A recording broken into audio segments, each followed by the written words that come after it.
안녕하십니까. 실전 사주풀이 시간 25번째.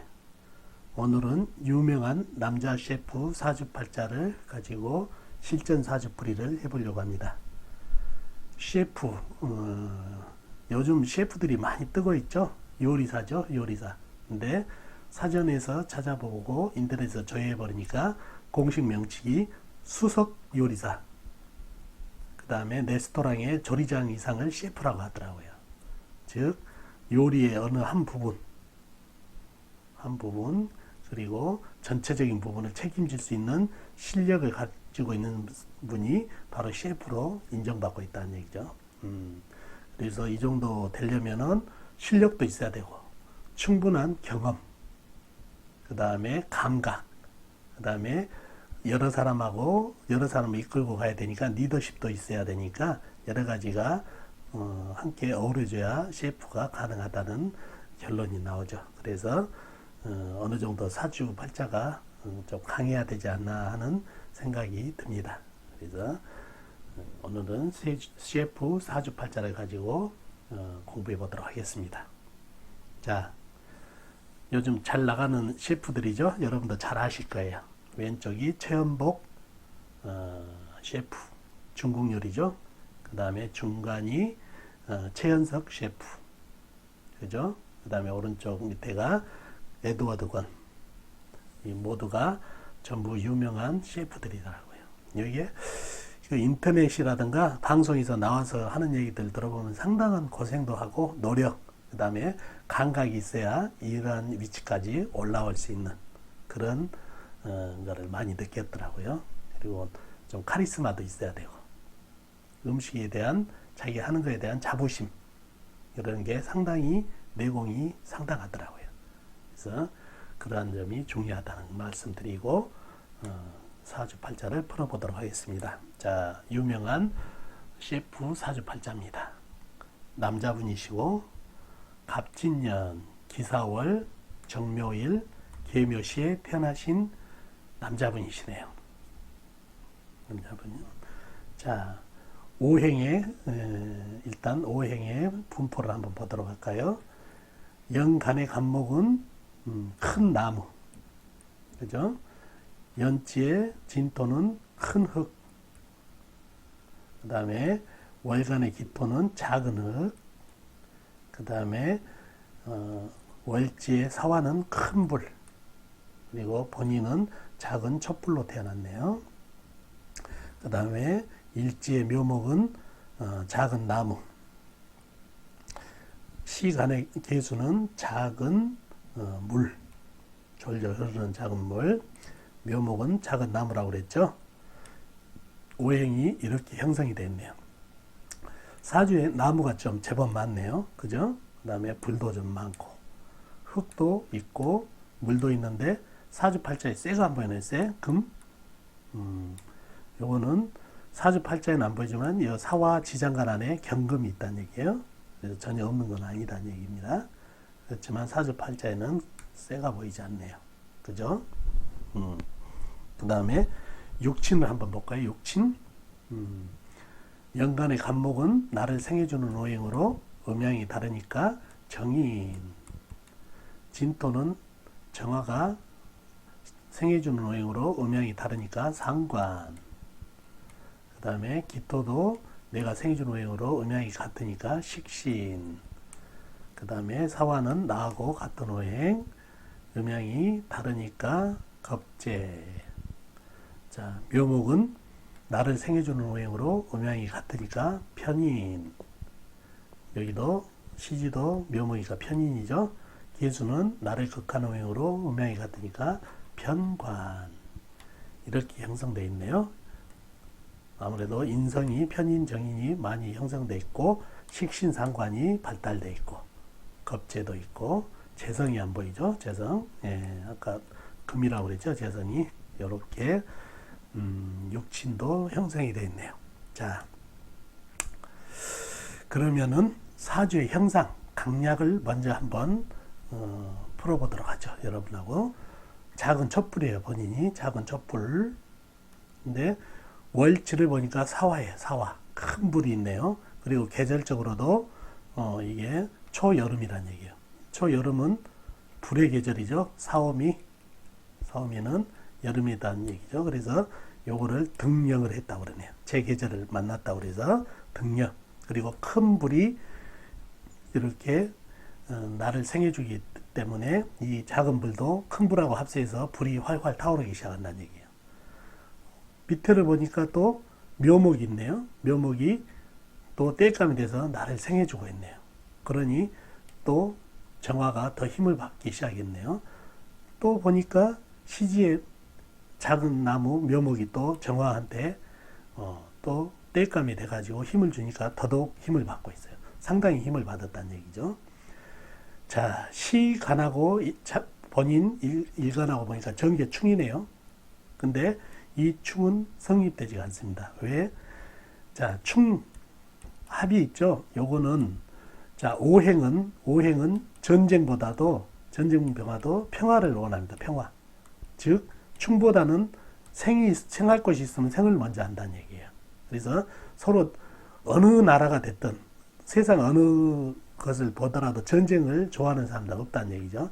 그래서 항상 평화가 먼저고 어쩔 수 없을 때 전쟁을 해야 되는데 이렇게 전개충이 전쟁이 일어나기 전에 밑을 보니까 묘목이 있다는 얘기예요. 그래서 이 작은 물이 수생목으로 해가지고 생을 해버린다는 얘기예요. 충이 성립이 안 돼요.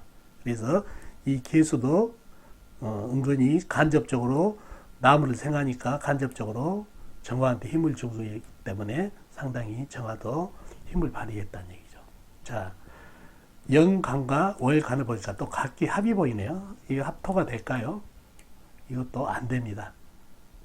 예, 보니까 왜 사화가 밑에서 큰 불이 얘를 꼬드겨 가지고 목생화를 하고 있다네요. 목생화. 그러니 자연스럽게 이게 사화를 생해버린다는 얘기예요. 한목이. 큰 땔감을 얻은 사화가 더더욱 힘을 얻다 보니까 정화도 덩달아서 더더욱 힘을 발휘해 가지고 상당히 신강한 사주가 됐네요. 신강한 사주. 어마어마하게 강한 사주가 됐다는 얘기예요.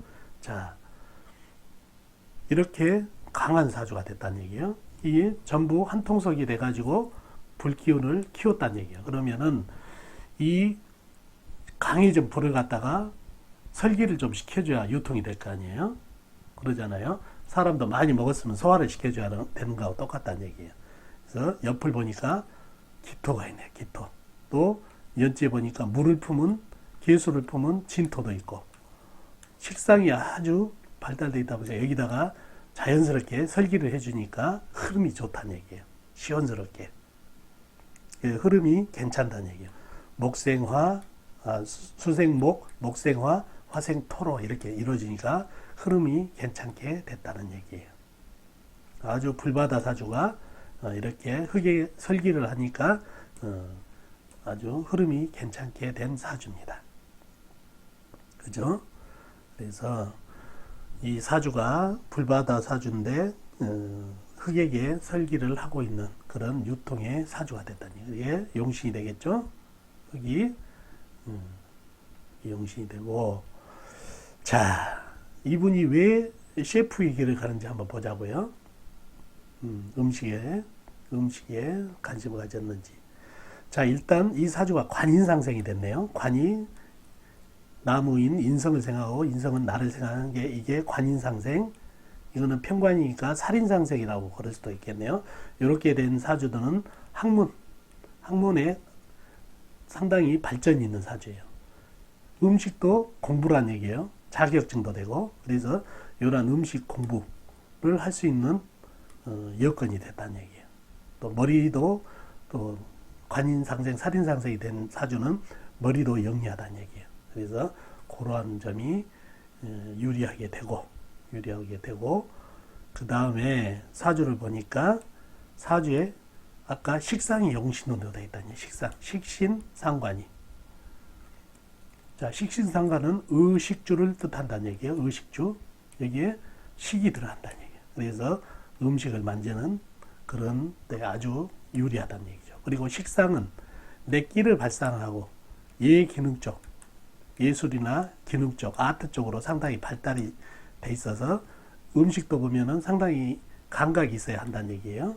그래서 기능적인 면도 있고, 그래서 이런 식상이 발달돼서 소질이 있고, 또 두 번째, 세 번째, 요 묘목을 잘 보자고요. 여기 뭐냐면 도화예요.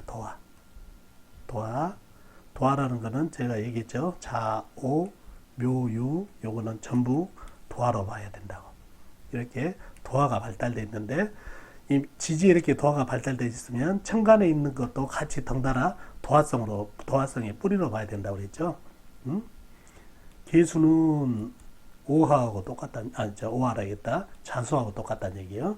정화는 오화하고 똑같고, 유금은 신금하고 같고, 그 다음에 을목은 묘목하고 같다는 얘기예요. 천간하고. 이렇다 보니까 이 정화나 개수도 전부 똑같이 도화로 봐줘가지고 도화성이 발달해가지고, 도화성은 여러분들 도화성 하면 보통 여자 문제, 뭐 음주가 뭐 이런 걸로 많이 표현되는데, 거기도 해당이 되겠지만은 도화성은 예술, 기능, 또 아트적인 감각이 있다는 얘기예요. 식신하고 비슷한 성분이죠. 그래서 이 도화가 발달되다 보니까 이런 음식에 또 발전이 있는 사주가 됐다는 얘기예요. 식신, 그 다음에 도화성. 자, 이분이 음식을 할 수밖에 없었던 어떤 여건이 있는지 또 볼까요? 여러분 혹시 현침살이라고 들어보셨나요? 현침살은 말 그대로 뾰족뾰족한 살이라는 얘기예요. 여기에 사주에 있으면은 예민하고 신경쇠약이 걸릴 정도로 예민하다는 얘기죠. 까칠하고 이런 면이 있는데, 그렇게 예민하고 까칠한 면이 있다 보니까 손끝이 또 예민하다는 얘기하고 똑같다는 얘기예요. 손끝이 예민하니까 도구를 가지고 이용하면은 아주 예민하고 디테일한 것까지 만들 수 있는 손재주를 가지고 있을 수가 있다는 얘기예요. 그래서 현침살을 가지고 있는 사주도 상당히 도구를 이용해서 감각적인 활동을 할 수 있다는 얘기예요. 요 간목 보이시죠? 요 뾰족한 거, 요런 게 현침살이에요. 묘목, 여기 현침살. 또 신금도 뾰족하죠. 미토, 요런 게 뾰족뾰족하던 게. 여러분 인터넷에서 현침살을 한번 쳐봐가지고 어떤 게 더 있는지 한번 참고를 해보시고, 이러한 현침살이 있다 보니까 예민함이 더해지고, 또 손기술, 디테일함이 더해지고, 도구를 이용해서 어떤 활동을 할 수 있는 상당한 장점을 갖고 있기 때문에 이러한 살도 음식, 셰프를 할 수 있는 장점으로 도와주고 있다는 얘기예요. 그래서 이러한 길을 가지고 있어서 셰프로 상당하게 발전할 수 있는 사주 구조를 가졌는데, 이분이 사주가 또 강하고 노력이고 이런 게 보태져서 유명한 셰프로 지금 활동을 하고 있다는 얘기예요. 이 기질 아셨죠? 그리고 운기도 많이 도움이 됐죠. 대운 흐름도. 그래서 이런 것까지 가미 되고, 아무튼 이런 타고난 사주 원판에서 타고난 이 원판이 돼야 대운도 받쳐주면 이거를 먹을 수가 있다는 얘기예요. 그래서 오늘은 이렇게 셰프로 유명한 셰프로 성공할 수 있을 수 있었던 남자분 사주 팔자를 가지고 이야기해봤습니다. 자, 오늘 실전 사주풀이 도움이 되셨나 모르겠네요. 도움 되셨으면 좋겠습니다. 오늘 실전 사주풀이는 마치도록 하겠습니다. 안녕히 계세요.